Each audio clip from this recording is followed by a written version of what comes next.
ونذيرا بين يدي الساعة صدق الله العظيم আলহামদুলিল্লাহ। আল্লাহ পাকের দরবারে অসংখ্য অগণিত শুকরিয়া যে মহান মালিক আমাদের সকলকে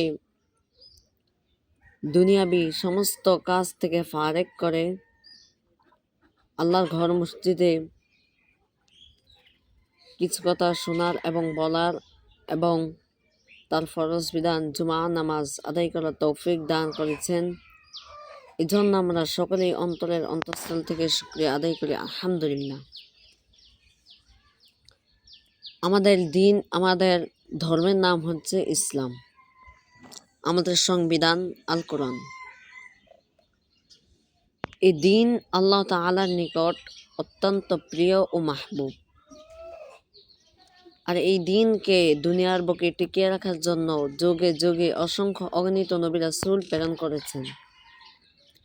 যেমন হযরত নূহ আলাইহিস সালাম তার কওমকে, তার জাতিকে 900 থেকে 950 বছর দাওয়াত দেওয়ার পর্যন্ত শুধুমাত্র 80 থেকে 82 জন তার এই দাওয়াত গ্রহণ করেছে।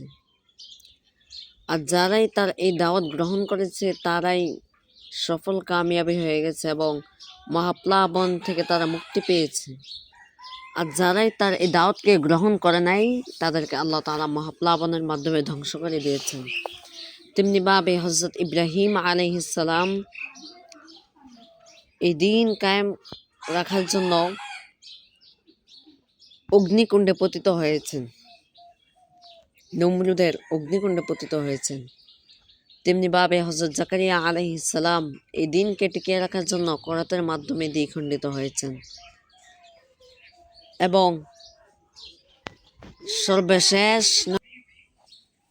সর্বশেষ আমাদের নবী হযরত মুহাম্মদ মুস্তাফা সাল্লাল্লাহু আলাইহি ওয়াসাল্লাম তিনি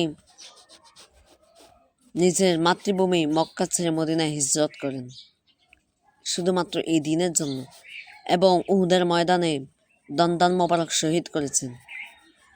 তো ভাই, এরকম আমাদের অনেক সাহাবায়ে কেরাম, অনেক নবী রাসূলগণ এই দিনের জন্য অনেক কষ্ট করেছেন।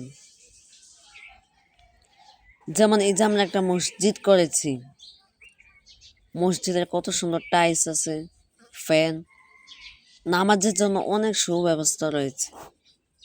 কিন্তু আফসোসের বিষয় হচ্ছে আমরা এগুলা কাজে লাগাতে পারিনি।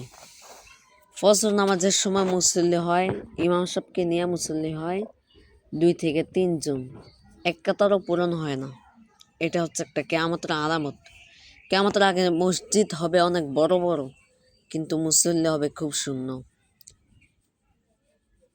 নবী করিম সাল্লাল্লাহু আলাইহি সাল্লামের জামানায় মসজিদ ছিল ছোট কিন্তু মুসল্লি ছিল অনেক বেশি।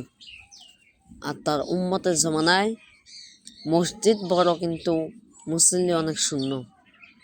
তবে এটা অনেক আফসোসের কারণ যে আমরা মসজিদে আসতে পারি না এবং চেষ্টাও করি না।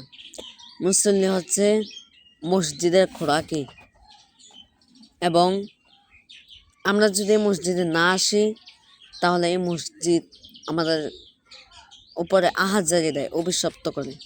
তো ভাই, আমরা সকলেই চেষ্টা করব বেশি বেশি নামাজ আদায় করা, 5 ওয়াক্ত নামাজ যেন জামাতের সহিত আদায় করতে পারি। যা কিছু বলা হলো, সর্বপ্রথম আমাকে এবং আপনাদের সকলকে আল্লাহ তাআলা মানার তৌফিক দান করুক। আমিন। ওয়া আখিরু দাওয়ানা আলহামদুলিল্লাহি রাব্বিল আলামিন।